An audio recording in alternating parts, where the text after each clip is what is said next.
Ladies and gentlemen, welcome to the Rogers Kakasungura YouTube channel. A big thank you to each and every one of you for your continued support. Kakasungura, I personally do quality live stream. I do quality videography. I do quality photography. If you have an event, I won't disappoint you. Na hiyo ndio side hustle yangu pia.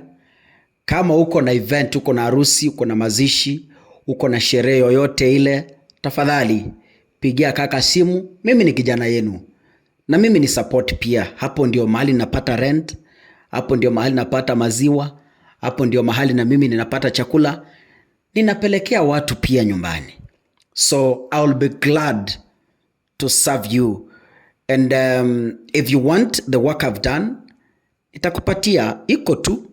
Enda kwa Kakasungura Events YouTube channel and you will get a list of the videos we've done. Back to politics. So many people asking me, Kaka, we've been talking about politics. We've been talking about Raila. We've been talking about William Ruto. We've been talking about Rigathi Gachagua. We've been talking about Kalonzo Musyoka. We've been talking about Musalia Mudavadi. And to my own view, these people seems to have the same political character. You can't tell me that there's a difference between Gachagua and Ruto. You can't tell me there's a difference between Ruto and Musalia Mudavadi.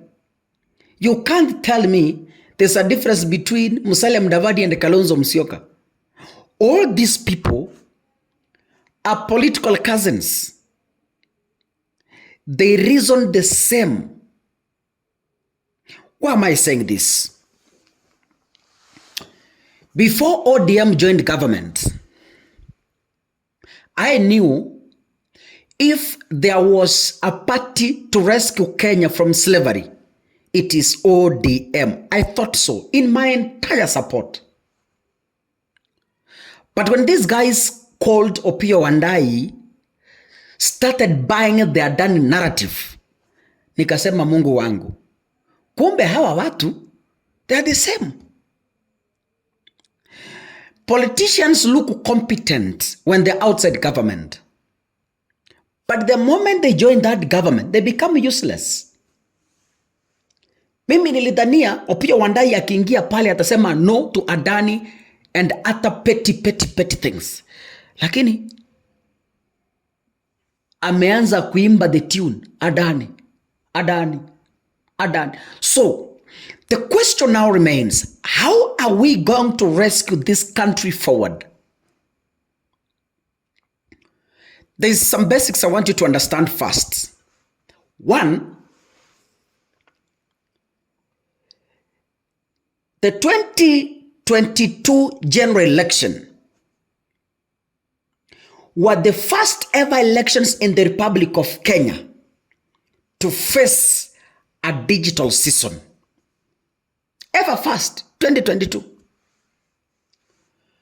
You can agree with me because I've been in this business. Digital was born during the COVID-19 in Kenya. It was there before, but people never knew these things can work. So, digital came a reality during the COVID-19. That is when people knew they can do meetings online. That is when people knew they can meet on WhatsApp. That is when people knew there's something called Zoom. That is when people woke up and knew there's something called YouTube. Digital in Kenya was born during the COVID-19 pandemic. That is when people discovered so many things online. That is when TikTok was being born, you know. So, there are things that have come that need a digital leader to understand and execute them. What am I saying? Right now, Huwezi jenga bungalow. I'm giving you an example. Huwezi jenga bungalow alafu utumie kuni ndani ya hiyo bungalow kupika. No. The environment in that bungalow calls for an advanced cooking system. You get me? It is not wrong to use firewood.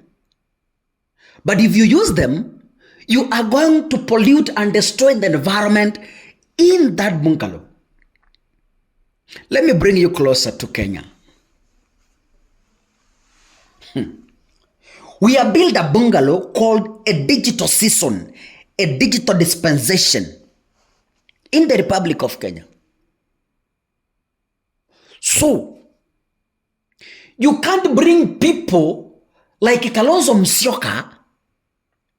You can't bring people like William Ruto. You can't bring people like Musalia Mudavadi,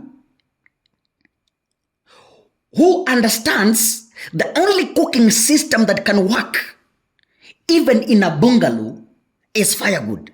So you come on and part. I don't know how to explain this until it sinks into your head. Wanasiasa tuko nao Kenya ni wale wanafikiria kwamba still you can use firewood in your mansionette. They don't care about the smoke. They believe firewood can cook even in a mansionette. Then how are we going to solve this question of getting to have leaders who understand the current dispensation?